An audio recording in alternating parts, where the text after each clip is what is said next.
Well, landing a good job is just one of the many things that college grads should be thinking about as they head out into the real world. And we're also going to talk about personal finance issues with the Watchdog on Wall Street, Chris Markowski. Good morning, Chris. Good morning. All right, so it's that time. A lot of people are thinking about this, stepping out into the real world, if they're not already going into the parents' basement, which we've seen statistics that a lot of them are.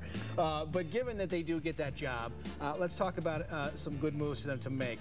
First of all, building tax-free retirement savings. Well, this is a must, especially we're seeing the conversation right now in regards to Social Security, Medicare, whether those benefits are going to be there. They're already running in the red. I'm a big believer that you want to be responsible for yourself in life, so you should start saving at a young age. It's not the amount of money that you end up making. People end up trying to hit home runs. I want to see 20, 30% of your money. It's time. The earlier you start saving, the less you have to save. So start right away. Don't break yourself, but pay yourself every single month. Okay. Next up, renter's insurance. Now, I'm curious to know your thoughts about renter's insurance, whether you think that's a good idea for someone in their early 20s. Yeah, when I first moved to New York City, somebody suggested, why don't you get renter's insurance? I said, have you seen my furniture? Have you seen my stuff? Why in the world am I ever going to buy renter's insurance? Let them steal the stuff, for crying out loud. It doesn't make any sense. Insurance is something you should own, just the right amount, not a penny more, not a penny less. If your stuff's not worth anything, what's the point? Good point. Okay. And finally, look out for those tax breaks that are available to you, like moving expenses possibly that are related to your job. Yeah, I mean, obviously, depending upon what you do, there's going to be certain things, uniforms, whatnot, depending on where you end up getting work. Okay. And then always, as far as making the deductions, well, we don't have time to get into it, but we'll say it later. All right, more questions for Chris. Head to our website, dailybuzznow.com. We'll tell you about our Big Fan Friday giveaway when we return. That's a look at your big news. Let's go around the water cooler, head around South Florida, where some gynecologists are in the middle of a brouhaha, so to speak, because they have turned away obese patients. Some doctors are saying if you weigh 200 pounds and you're pregnant, too bad, we're not going to help you. If your BMI is a certain number, too bad, not going to help you because it's too risky. Yeah. On the surface of this, you look at it and say, man, this is unfair. It's very unfair. I mean, that's the first place that I went to, saying, you know, obese women have higher health risks or greater chances of having health risks, but at the same time, you're going to turn them away and say, we can't help you. Where do they go? And I know the docs are probably looking at it saying, and Chris Markowski is our expert on money issues here, they're looking at it saying, I've got to protect my practice, and malpractice suits are out of this world in Florida. Florida, it's really bad. OBGYN, it's very difficult to even find an OBGYN in Florida in many cases because they all end up leaving. Hundreds of thousands of dollars can be malpractice insurance, if not more, here in the state of Florida. It's a lot of money, and the reality of the situation is these guys get sued for this, that, everything, and there's a ton of lawsuits. Can't they get sued for turning them away for being too fat? No. Discrimination? Could that be discrimination? No, I mean, they can still pick and choose who they want to do business with. Yeah, but I'm sure somebody's going to try. I'm sure that they will, but the reality is we want to fix the problem. We got to get to the root of it. We got to come up with some sort of tort reform where these guys are not getting hammered all the time, because that's where all the lawsuits are coming from. Doctors, especially on this, anything happens with your baby when they're born, the first person they look to blame is the doctor. Yeah. And the truth of the matter is, unfortunately in life, you know, medical practice is not perfect. Yeah. And human beings are not perfect. And people suffer complications, and people die, and people have injuries. And it's not always the fault of a doctor where you can say, okay, 10 million bucks, pay up. And so, as Chris is alluding to, you have these practices. Now, it is unfair. It's against the Hippocratic Oath for them to turn away people. But by the same token, they can't stay in business if they do accept them. So that's the conundrum. It has to be tort reform.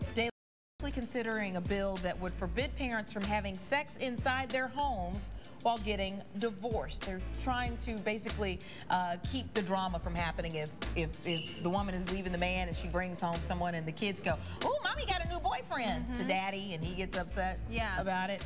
But do you think it's fair for lawmakers to come in and say, you cannot have sex while you're getting divorced? I don't think it's, well, it's unconstitutional. I mean, I don't see how you can get away with something like that. You're talking about opening up a Pandora's box of nonsense. I mean, don't some of these divorces drag on for years and years and years?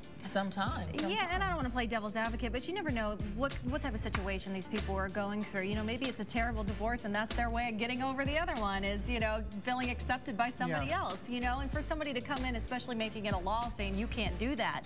At the same time, though, I do think there are some positive notes to this.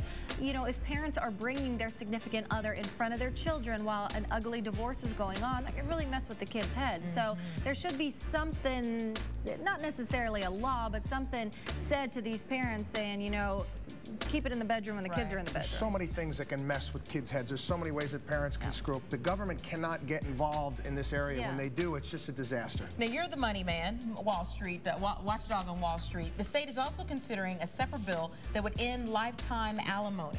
It would basically put a cap on the amounts of money. What do you think about that? Should you end lifetime alimony? Should these once you get to a certain amount, you know, the father or the mom shouldn't have to pay anymore? Well, I think that, you know, comes into consideration whether or not they end up getting married later on. I mean, there's eventually going to come a point in time when you have to go out on your own. I mean, if you're still, the mother's still there raising the kids and is financially responsible for those kids, definitely the father should have to be chipping in. But when that comes times, you know, time for you to leave and go get your own job, I can understand that too. DailyBuzzNow.com is the place to go. Let us know your thoughts on the tips, articles, and discussions just like these.